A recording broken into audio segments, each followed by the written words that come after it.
friendship that'll never ever end.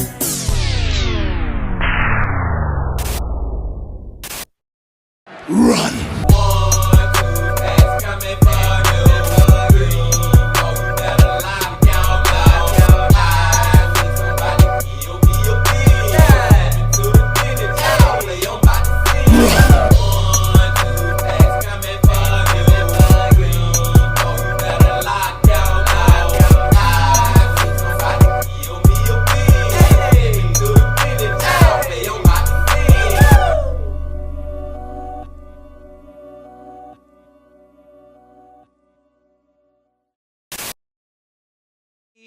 It's a beautiful day in the neighborhood. Reaction Beanie Yo 559. That in that neighborhood, my brothers and sisters. It is that time to get into another one of these true crime, horror, dark, deep, and mysterious what the is going on type of videos. And today, I gotta say, thank God it is Friday. And y'all know who we're about to go back to? Adrian from Coffeehouse Crime. The Coffee Man Fridays, y'all. And the title of the video is Innocent Teacher Realizes Police Discovered Her Horrific Secret. Now, I just gotta say, man, that I hope and pray that whatever this teacher's horrific secret is, it has nothing to do with her students or kids. You know what I'm saying, man? I hope it ain't got nothing to do with that, y'all. But I don't know. But we're about to see. But before we see, Bean Team, y'all know what y'all got to do. Get whatever you may need. Get what you need, please. We back to Adrian from Coffeehouse Crime. Y'all got what y'all need? Y'all ready to go? Then let's go. The students and families of this primary school had no idea that one of their teachers, who was known to be a kind-hearted and generous woman, was actually a cold-blooded murderer with an alter ego named Tulip 22. And this story highlights the depraved actions which she hid from the world for several months. Fiona Beale was described as one of the best. Her students trusted her colleagues supported her, and her partner adored her. It's just a shame that she would take his life in the most betraying of ways. Damn. The thing is, nobody suspected her involvement when he suddenly disappeared. It was only after sending a flurry of concerning text messages that officers finally connected the dots. And after tracking her down to a small cabin in the heart of the British countryside, they realized that she, in fact, was his killer. But what was her primary motive? How did she murder Nick Billingham? And who is Tulip 22? Welcome back to Coffeehouse Crime, folks. My name is Adrian, and this story is a gruesome reminder that sometimes those capable of murder are the ones you least suspect. By the way, Coffeehouse Crime is all about true crime, strange and chilling stories, and the best way to support me is by subscribing to the channel. So, if true crime is your kind of thing, please do consider subscribing. I also try to respond to most comments in the first hour of my videos going live, so hit the bell notification too. You probably know the drill already by now, so in that case, please grab yourself a coffee and let's caffeinate while we investigate. This is the case of Fiona Beale. Get whatever you may need. And I guess my first proclamation or whatever the word that I supposed to be using about the title, man, when I was like, I hope that it don't involve any kids, any of her students. I guess that question or whatever has been answered. It involved her freaking lover who she freaking killed, which don't make it no better. You know what I'm saying? Don't make it no better. It's just like we have heard so many stories about little children and teachers doing the unthinkable to their students. You know what I'm saying, man? And I'm still feeling struggles in my heart and in my mind about that video that we watched yesterday from Jose Ortiz about Lil Tavier Keegas, man. If y'all ain't watched that video yet, go watch it. But I'm telling you, viewer discretion is advised. It will really F with your heart and in your mind, your soul, and your everything. But like I said, y'all, I'm not trying to say that it make it better that it's an adult that she killed, but at least this time it wasn't the kids. Long story short, short story long. Let's go. Howdy folks, Today, we're heading to a charming town in the heart of England. And of course, I'm talking about Northampton. Famous for its shoemaking, the town boasts its heritage to shoemakers like Trickers and Crockett's and Jones. Apparently, it is said that at one point in time, you couldn't throw a stone without hitting a cobbler hard at work. But beyond the leather and laces, did you know that Northampton is home to one of the oldest markets in the country? The Northampton market dates back more than 800 years, well before the likes of Amazon and eBay. And as for its market square, well, it has seen everything from modern-day farmers' markets to medieval jousts. And speaking of history, Northampton Castle once stood proudly here, serving as a significant stronghold during the Norman era. That aside, Northampton also boasts the stunning Althorp House, the childhood home of Princess Diana, and is home to the current Premiership rugby champions, the Northampton Saints. If you ever find yourself wandering through its cobblestone streets, then be sure to check out sites like the beautiful Guildhall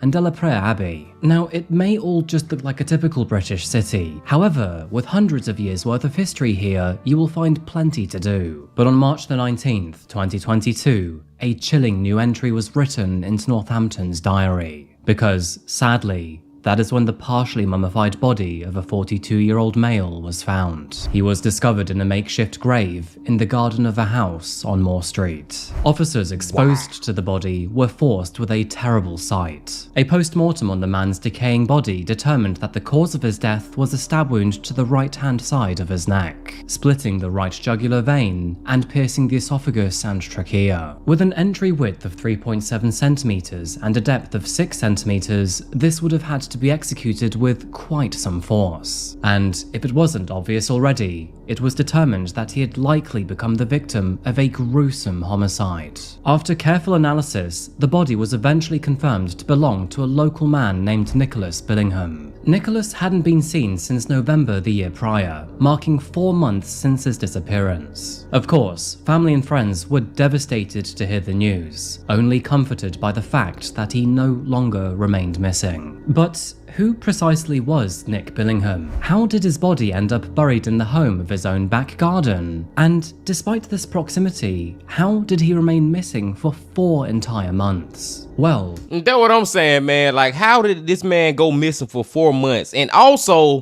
for her to bury him in his own backyard, like, that is so, like, you already killing him. That's disrespectful and effed up and all that. But to just bury him in his own backyard, I feel like that is just make it even more sinister. You know what I'm saying, man? Rest in peace, man. Rest in peace to Nick.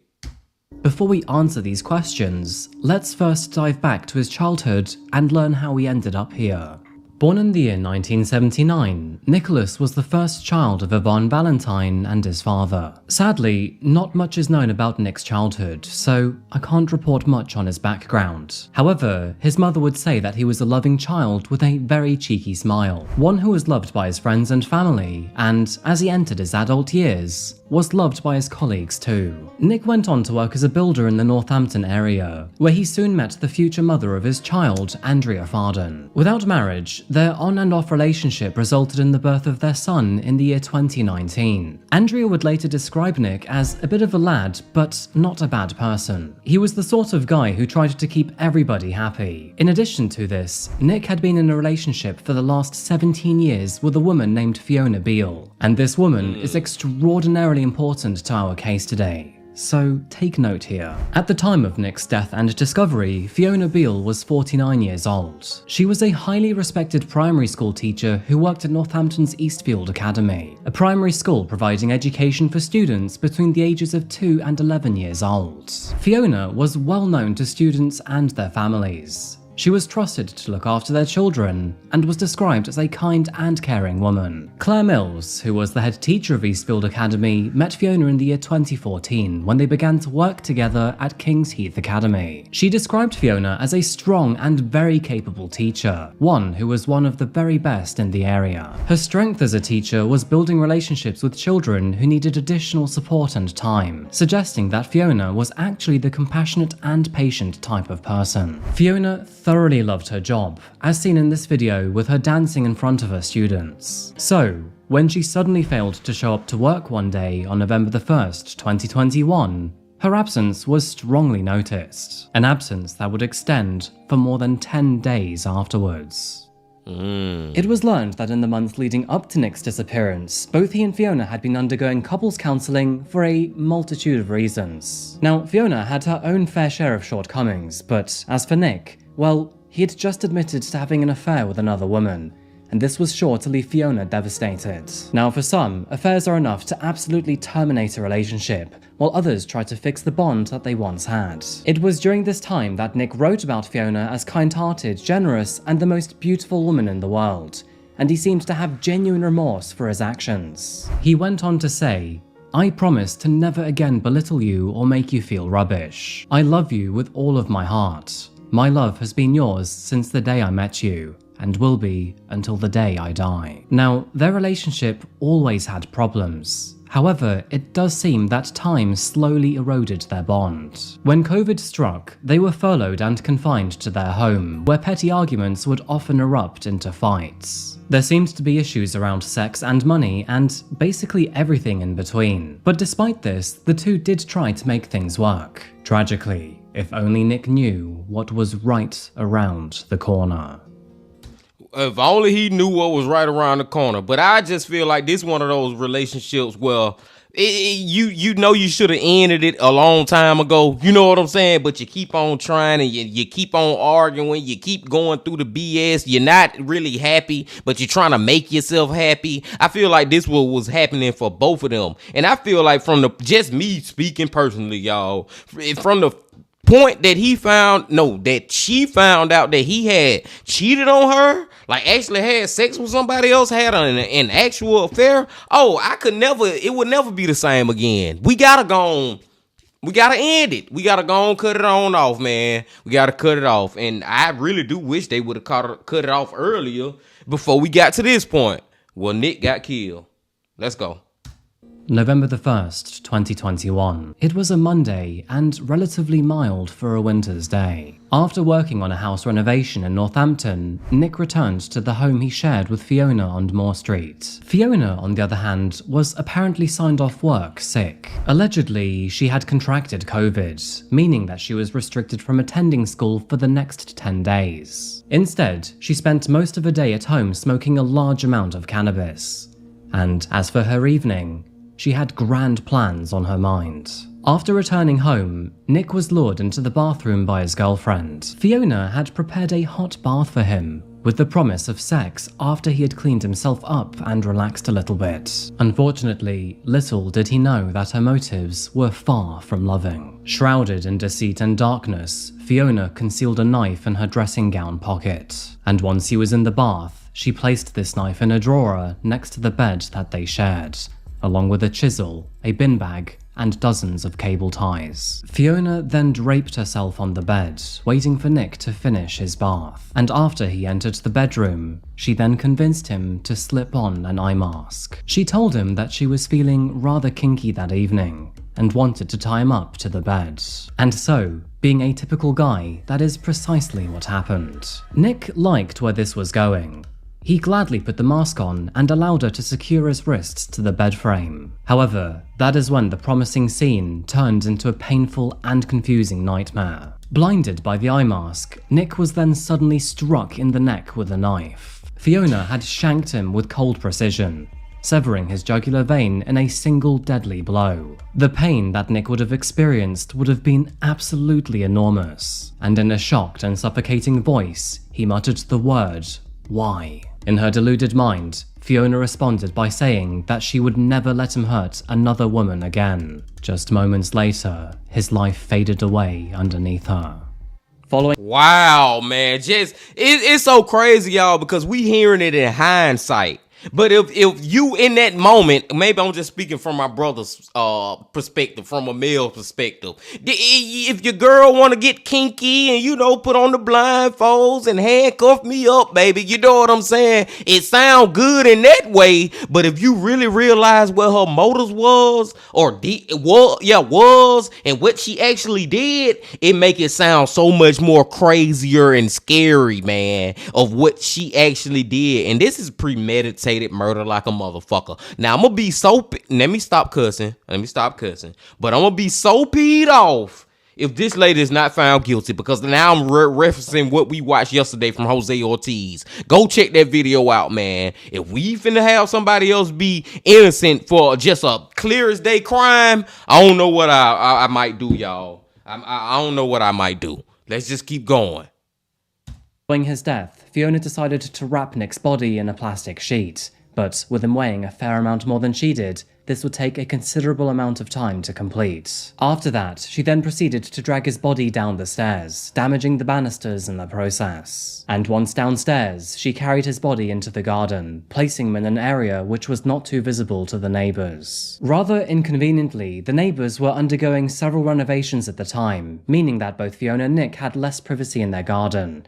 She then proceeded to dig what can only be described as a makeshift grave. This rather grim burial site was made of several materials, including plastic sheets, badly mixed concrete, breeze blocks, and compost. But Fiona would not stop there, because she unfortunately had to add more material in order to fill up the hole she'd created. So that is when she went to the local store. Soon enough, Fiona was spotted on CCTV at a local B&Q buying 10 50-litre bags of compost, 10 22.5kg bags of Cotswold stone, and a grey plastic trough. Fiona did not have to worry about the time constraints here. She had meticulously planned this by forging a fake COVID test for school, meaning that she was forced to take 10 days off of work. After burying Nick's body, she then painted over his blood splatters which were left all over the bedroom. She then rearranged furniture in the living room to block off and obscure the view of his grave, and even went as far as burning Nick's belongings in an incinerator in the garden. Nick's blood had seeped into the mattress during the murder, so Fiona concealed this by carelessly hiding it in the basement. She then further checked that no other items or evidence were left behind in the gruesome aftermath, and with that said, she felt confident that no one would find out how he had died. I mean, man, it's like she trying to cover her tracks, but the way she trying to cover her tracks is like, dude, you gonna get caught. You know what I'm saying? Like, what you trying to do to hide the fact that you murdered him is not really gonna help you in the long run. All this that you are doing is done for nothing. And just the fact that you got his body in the damn backyard, lady. She crazy. That is when she began her efforts to conceal his fate from all who knew him, because, as you can imagine, it didn't take long for Nick's family or friends to wonder where he had gone. As the days turned into weeks and the weeks into months, his body remained undiscovered, all despite being morbidly close to the house that he once loved and called home. It was during this time that Fiona painted an entirely different perspective to the situation. In fact, despite being a cold-blooded murderer, she would make herself out to be the victim. She claimed that not only was he alive and well, but furthermore, he had actually left her for another woman. And given his recent history, this story was not too difficult to believe. It was during this time that she sent messages from his phone to friends and family, pretending to be him and creating the illusion he was okay. And to add to her sick and deceitful nature, Fiona herself would invite his very own mother around for drinks, telling her stories, while his decomposing body lay only a few meters away. Oh, what? This lady is sick as fuck, man. She's sick as hell, y'all. In the house, into the living room, and the first thing I said, oh, have you had a turn round of, your furniture all looks different. Fiona offered me a Christmas drink. I said, oh, thank you. So I sat there with this drink, and it always gets to me because I think Nick was buried in the garden, just a few feet away, and I didn't know he was there. I try not to think about it too much, but when I do, it's sort of draining. It's, horrible. Fiona would eventually return to work on November the 12th. While there, she confided in Claire Mills and told her that apparently Nick had left her for another woman. She further explained that Nick had become, quote, particularly unpleasant, and so she told him to leave the property and never come back. She told another colleague that she wanted to buy Nick out of the mortgage, but apparently he tried to keep the house in both of their names. Interestingly enough, her colleague would also say how keen Fiona was to get back to work, and how she appeared to be, quote, just the same as before. On December the 10th, more than 1 month after his disappearance, the teachers of Eastfield Academy went to Lumbertub's pub in Boothville to celebrate Christmas. While there, Fiona was described as being jolly and thoroughly enjoying herself throughout the entire evening. 2 months later, on February the 24th, 2022, she was described as being upbeat as she took a class on a school trip to the Royal Opera House in London. Nobody noticed anything different until a few days later, when, all of a sudden, she stopped coming into work. That is when, on March the 8th, 2022, she sent the head teacher, Claire Mills, the following text message. "Hi Claire, I can't talk right now. Things aren't right. I am so sorry to let you down. I won't be in work this week, and I will call as soon as I am able to." Her message to Claire seemed to concern her quite significantly, and so, with fear and curiosity, she urged Fiona to get in touch with her so the two could talk about it. However, Fiona failed to reply. Instead, she fell silent.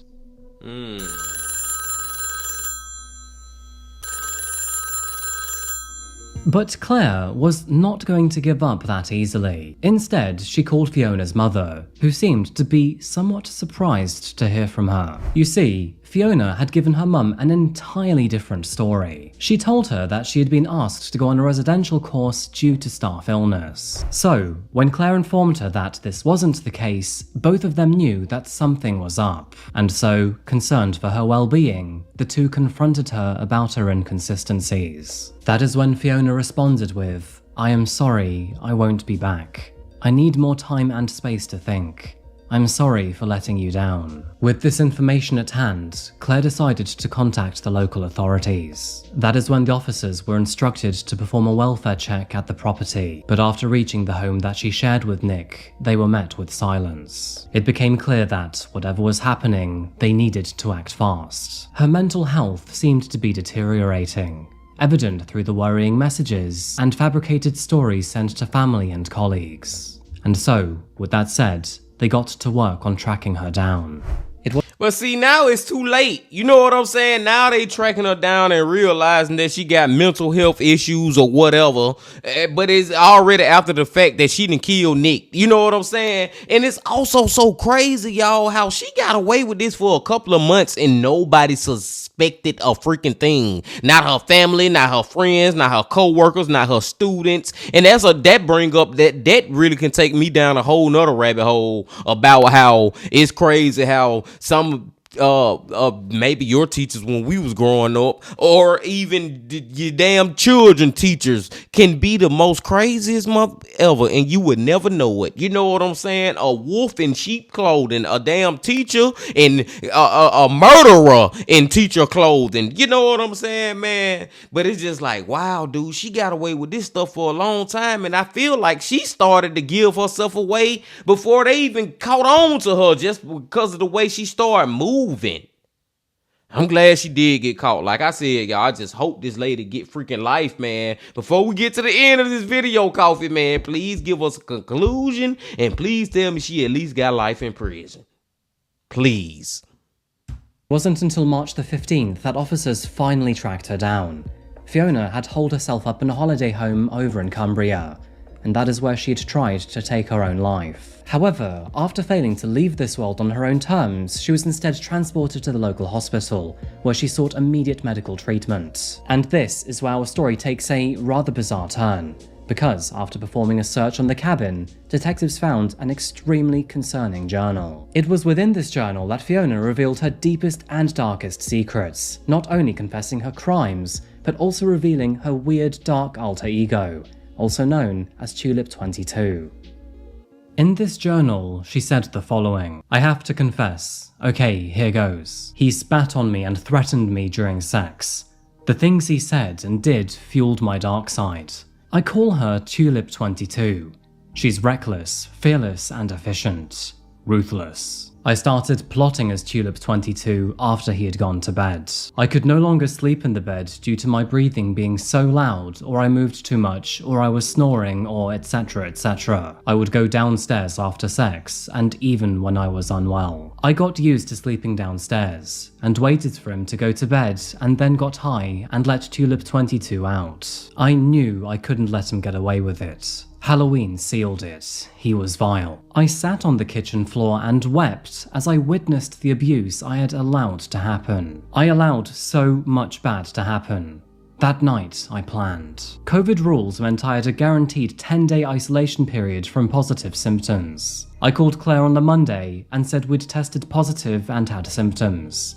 He went to work. Tulip 22 smoked and planned. I planned it mentally so many times before. November the 1st, I had smoked all day. I had a bath, I left the water in. He had been pushing for sex. I encouraged the bath with the incentive of sex afterwards. While he was in the bath, I kept the knife in my dressing gown pocket and then hid it in the drawer next to the bed.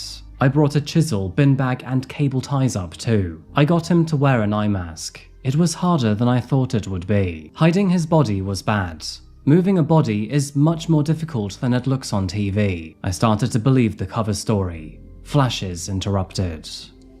Now, I don't know about you, but for a teacher, Fiona could have done a much better job at constructing a coherent story with better English. Needless to say, these journals were extraordinarily concerning for officers, and they triggered detectives to conduct a more extensive investigation back at her property. The fact that Nick had not been seen for multiple months and was now the subject of her dark confessions left plenty of room for the imagination. And following this discovery, they of course requested a search warrant for the address. After arriving, they noticed the oddly placed furniture obstructing the back garden door, and after making their way into the garden, they noticed the unusually placed rocks and earth. Officers decided to check what was underneath. Armed with a forensic team, they carefully lifted the recently settled earth and rocks, and tragically, that is when they found his partially mummified body. And with Nick finally found, all eyes were now on Fiona. With Fiona in hospital, she was arrested as soon as she was deemed fit to be discharged, and several months later, her trial would begin on March the 13th, 2023. That is where, at Northampton Crown Court, with Judge Adrian Lucking-Casey presiding, her case began. Taking the middle ground, Fiona initially pleaded guilty to the less serious offence of manslaughter by reason of a loss of control. However, she would stop and deny her more severe charge of murdering Nick Billingham.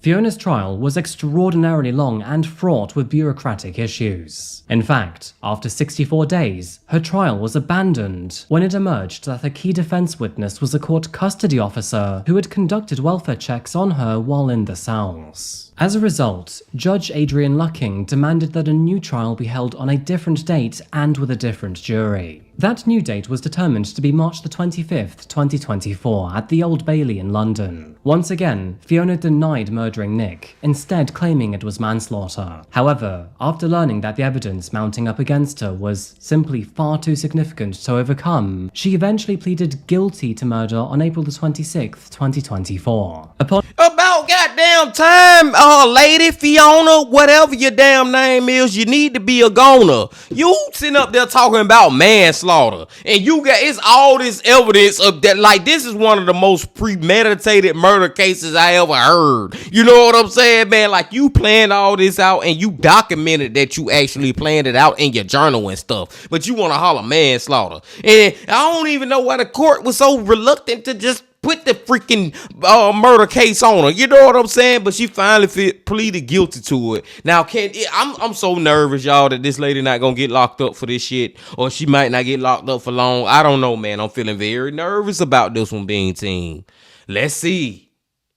On her sentencing, Judge Mark Lucraft said, "You now accept through your plea that not only did you kill Nick Billingham, but that you intended to do so too. There is a wealth of evidence demonstrating your plans to kill him, taking elaborate steps to hide his body, and then, having done so, going to great lengths seeking to make sure that what you had done would not easily be uncovered. In my judgment, the sentence is one of life imprisonment." While receiving the sentence, Fiona hung her head in shame. Her representative explained how she had suffered traumatic amnesia following the incident, and that she also did express remorse in her journal entries. But Fiona would not let her trial end without making herself out to be the victim, one who was torn apart by a man who supposedly ruined her. While in court, she read out the following: "I am eternally sorry. I am sorry for a lot. I am sorry I didn't leave. I am sorry I let him rip my self-esteem and self-worth apart. I am sorry, but I let him control me. I am sorry I took him back. I am sorry I am weak. I am sorry for what I did. Now, it is worth noting here that Fiona merely claims Nick's questionable behaviour, with no significant evidence or weighting to her allegations. Furthermore, there are no witnesses to support her claims, and she never reported his behaviour to the police before his death. It is likely that Fiona is still refusing to take full accountability for her actions, and is trying to soften the damage done to her reputation by claiming that he was partially to blame. While on the discussion of allegations, Fiona created an evil web of lies and deceit in order to preserve her own reputation in front of her own family and friends, all while simultaneously portraying Nick in a bad light to his loved ones. She further burned all of his possessions, essentially eradicating his entire existence from his mother's life. To further disrespect his death, Fiona disposed of Nick with supplies that were purchased with his own money. And if that wasn't enough, she even went on to purchase a vibrator with his own cash. It is obvious that, despite her timid facade, she was actually a wolf in sheep's clothing. And with that Did I say that earlier, y'all? She is a murderer in sheep's clothing. said, Fiona Beale was officially sentenced to life in prison with a minimum term of 20 years before she is eligible for parole. Following I'll take that, y'all. I gotta stop and clap it up because I was just hoping and praying, man, that she get freaking life in prison. Thank you for that. And 20 years before she can get a chance for parole. I don't know how old she is. What, she in like maybe her 30s, 40s, late 30s, early 40s, whatever. So she'll probably be like 60, 70 before she get a chance to get out or whatever. I'm good with that. And I hope when she get that chance to get out, they send her ass right back to that goddamn jail cell where she been at for the last 20 years. her sentencing, Nick's mother, Yvonne Valentine, read a heartfelt statement to the public, and with Fiona's case attracting nationwide attention, this was broadcast on multiple news sites. Today, our family welcomes the lengthy sentence handed down by the court to Fiona Beale for the brutal murder of our son, Nick Billingham, in November 2021. Nothing will ever make up for the pain we have suffered for the now more than 2.5 years since, but at least we can sleep safe in the knowledge that Beale will be locked away for many years, during which she will have more than enough time to reflect on her actions. She has demonstrated extraordinary evil. Behind her facade as a kindly schoolteacher, she was secretly planning the cold-blooded killing of Nick. Beale is pure evil, a monster who must now spend many years ahead of her asking why she killed my Nick. A good father, a good friend, and a much-loved son. So, I think it's rather important here to acknowledge Fiona's emotions to better understand where her depraved actions came from. Fiona was in a relationship with Nick for more than 2 entire decades, and although the relationship was rather patchy, there is a formidable amount of love, support, comfort, and emotion between these two people. It must have been extraordinarily difficult for Fiona to realise that Nick had fathered a child with another woman, and for that, some empathy must be felt. However, that is where the line should have been drawn, because Fiona should have responded to this situation with compassion for herself rather than revenge. To take matters into her own hands and end another person's life is, quite honestly, unforgivable, no matter what the circumstances are and the emotions felt at the time. Furthermore, for her to decide to murder Nick in the manner that she chose is, quite honestly, absolutely barbaric. And through the promise of closeness and intimacy, she murdered him in a way that guaranteed both pain and suffering. There was nothing that Nick could have done to prevent his death. By the time he realized he was in trouble, it was sadly all too late. Being restrained and blinded, there was no possible way he could have seen this coming, especially from someone he loved and trusted. Nick Billingham was taken long before his time, and although nobody claims that he was perfect, he was still a generous and caring man who made friends everywhere he went. He was known for being the glue that kept everyone together, and now, thanks to his cold-hearted killer, he is forever lost to the world. His mother will never get to hug her son again, his sister will never have the opportunity to talk to her brother, and his son will grow up without a father. Oh, man. So, I think I'm going to wrap this case up here today, folks. I think that pretty much covers the story of Fiona Beale. Before you go, though, I'd love to know what you think about this story. Was this manslaughter or cold-blooded, calculated murder? And did Fiona receive the sentence she deserved? As always, let me know in the comment section down below. I'd love to hear your thoughts. I also wanted to say thank you so much for your patience in the recent weeks with the reduced schedule. And now that I'm back from holidays and I feel better in myself, I'm ready to do 1 or 2 a week moving forward. And by the way, if you want to see me on HBO Max or Discovery Plus, then check out the recent series Deadly Influence: The Social Media Murders, where I was lucky enough to talk about the case of Lyndon McLeod in episode 6. Anyway, if you want to follow me in my adventures, then check out my social media here, most notably my Instagram. Alternatively, for early access to my videos, check out my Patreon here. Anyway folks, thank you so much for watching today, and as always, I'll see you again very, very soon for another one. The usual schedule continues next week moving forwards. Until the moment arrives though, remember to look after yourself, look after each other, and of course, stay safe. Thank you, and goodbye. Another Coffee Man Friday, Bean Team. And let me just start off by answering the Coffee Man question. Do I think this manslaughter or do I think it's cold-blooded murder? Do a bear shit in the woods? You know what I'm saying, man? That is freaking cold-blooded murder, y'all. And rest in peace to Nick. Rest in peace to Nick. I want to say that too. But that is freaking cold-blooded murder. It's premeditated murder. It's a lot of evidence pointing towards how she just planned it all out and stuff. And it's like, man, listen. And then the audacity that she had to bury him in his own backyard. The audacity, the things that you use to kill him, and after his death, you purchased from his goddamn bank account, from his debit card or whatever. Then now this is a BS on top for real, y'all. The audacity for you to bring his mama over to the house while her son is dead in the goddamn yard, and you the one who did it. You know he there, and you got his mama sitting right there drinking tea or whatever with you. That, man, this lady here, man, listen. I mean, life in prison, thank you, but that 20 years, I'll take it. I wish we'll get rid of this.